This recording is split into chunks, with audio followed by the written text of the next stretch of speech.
Hello, good morning mga kaagri. Nag-DIY kami ni Sir Poroy ng mapagtamnan ng mustasa. Ito. Inilatag namin dito yung ano na nga pangalan nito, Sir Poroy? Nakalimutan ko na tuloy. Ito. Hindi ito. Ito yung Palutsina, yan. Nilatagan namin diyan, lagyan namin ng lupa. Diyan namin nilalagay yung diyan namin nilalagay yung tawag dito, mustasa. Tsaka kung may pitsay pa na seeds, diyan namin nilalatag diyan.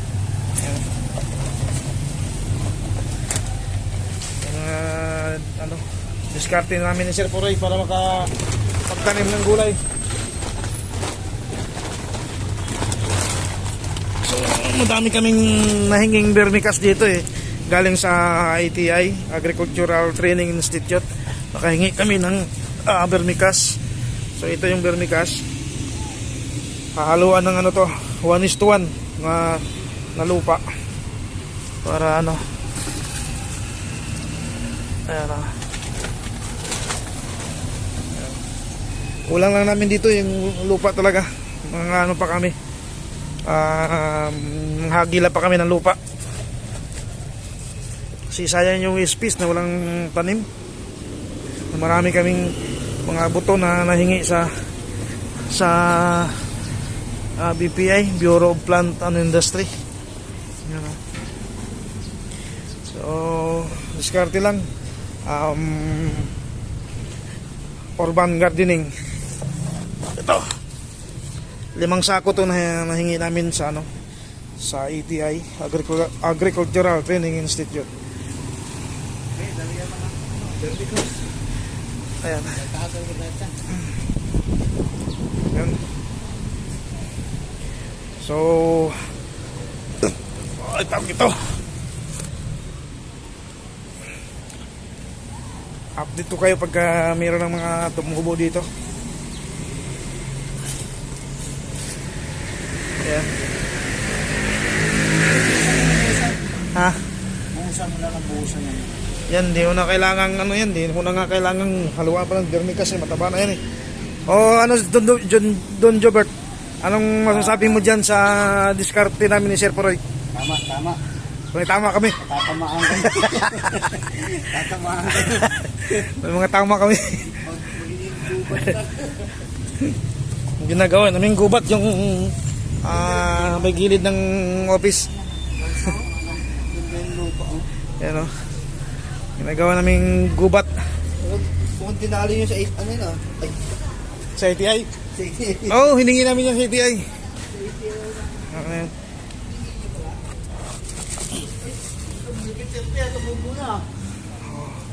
Ayan yung pala ng aming yan pala yung upland kangkong.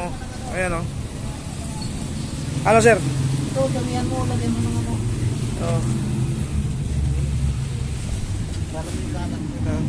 ganito pa ito kangkong survey. Marami tayong dito, vermicast.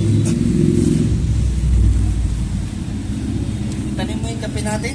So ayun na, nakapagawa na kami ng plot sa pamamagitan ng palita.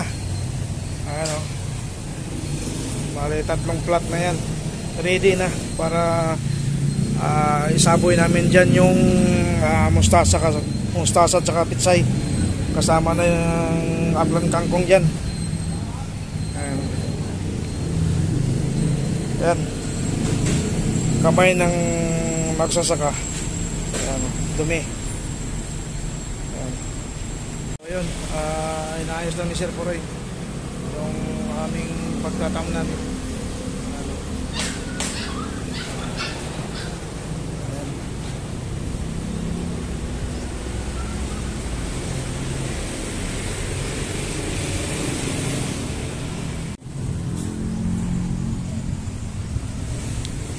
Ayan na. Sa pamamagitan ng palita. Ayos na. Ayan nakapag-plat na kami. 3 plat. Ready na pagtamunan. Sir Poroy, shout out. Shout out! Talaga, literal na shout out. Shout out sa anak magsasakang may TV. Wag yun. Magsasaka na nga, may TV pa. Ayop.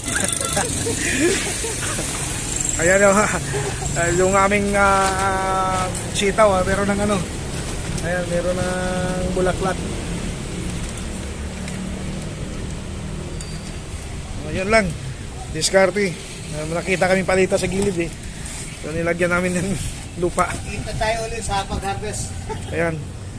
Pagka nag-harvest na yon, magbibigay kami. Baka kami na yung supplier ng kadiwa dito. Okay lang po. Yan lang po mga kagre. Yung aming DIY urban gardening.